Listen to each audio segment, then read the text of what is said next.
Sex seems like kind of a big deal. I mean, it's more than just like a handshake. Should we do it? Let's consider.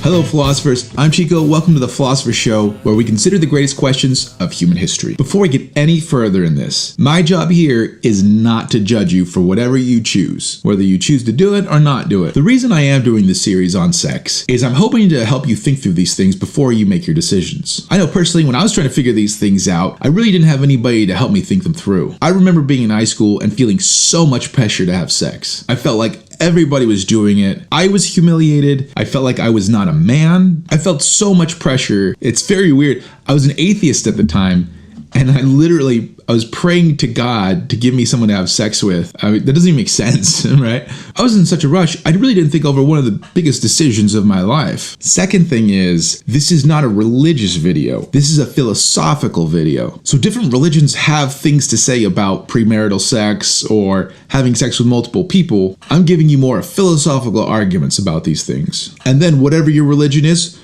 go ahead and try to figure out from that standpoint as well. The video today is about polyamory, reasons to have sex with multiple people. But I'm sure through the course of these videos, it's going to become evident. I don't really think premarital sex is a good idea. But my job here is not to prove that to you. My job is to review the arguments one way or another. I'll give you 2 arguments today, 1 argument in the next video. And in the 3rd video, I'll start talking about arguments to the contrary. So here we go, argument number 1. Argument number 1, I'll call you're missing out. We're only given one life. Every moment that you have is precious. You don't want to waste any of it. This argument is going to claim that not having sex is wasting that time. Why is that so? The first reason seems pretty obvious. Sex is something that feels really good. So if you're not having sex, you're missing out on that really good feeling. I think probably the reason why this is a bad argument is pretty obvious. Crystal meth feels good. It doesn't mean we should do it. Just because something feels good isn't a good reason to do that thing. We still have to consider our reasons for and against doing it. If there are no other reasons, then yeah, this is a good reason to do that thing, just because it feels good. But rarely is it the case that the actions that we do have no consequences, either good or bad. So this argument in and of itself doesn't really prove much. Not to mention, making decisions purely on your desires is not something we really want to do. In the philosophy of free will,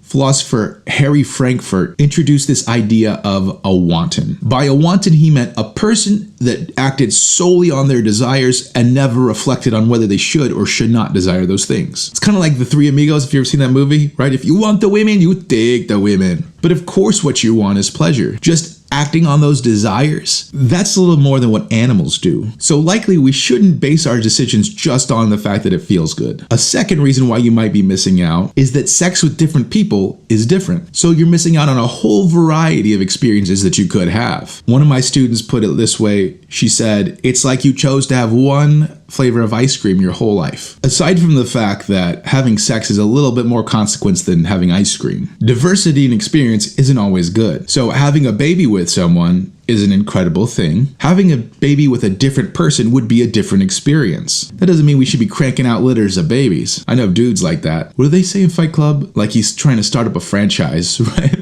I mean, that seems terrible. You're missing out on that diversity of experience, but you probably should. Further, and this is something I'm going to get to in a later video as well, I don't think this is something that you want. Most people eventually get married, or at least live with someone like they're married. I don't think that you want these images of what you've done with other people in your head for the rest of your life. I mean, they don't go away. It's not like you can just dismiss them all like that's beforehand. And the more people you're with, the more difficult it will be to be mentally true to your spouse. Not only that, the more people you're with, the less special it is with your spouse. You know, sex could be this sacred thing between two people that you only share between you two, or it could be like you're just throwing out high fives to anybody that's walking around. The more guarded it is, it seems like the more special it will be in your marital relationship. The second argument is what I'll call the try before you buy argument. This is that you should have sex with lots of people so you know what's out there and you know what you want. And then you could figure out if the two of you are sexually compatible, and then you can make a better, more informed decision on whether you want to be married. You don't want to find out after you're married that you're sexually incompatible incompatible and then have to get a divorce. Now, don't get me wrong. I do think sex is super important and it's very, very important in marriage. But if sex is the problem, if sex is the reason you're getting divorced, sex isn't really the problem. I mean, what if on the way to the honeymoon suite, your spouse gets hit by a car, becomes paralyzed, can't have any sex? Are you going to divorce your spouse just because they can't have sex? If you are, then I'd say you didn't really love your spouse in the first place. Not only that, but many people report that sex doesn't actually get good with a partner until you've been with that partner for a long time. So going out there and trying before you buy doesn't give you the ability to actually build up that sexual relationship. So there you go, 2 arguments for polyamory, for having sex with multiple people. In the next video, I'm going to give you one more argument, but if you can think of any other ones, please let me know in the comments, and I'd love to engage in those, possibly make another video. Thank you very much for listening to this point. I know this is an uncomfortable topic, but I think it's an important one, and I hope it's helpful to you. If you enjoyed it, please like, subscribe, and please also tag your friends so that they can join this conversation. That's all I got for today. Adios.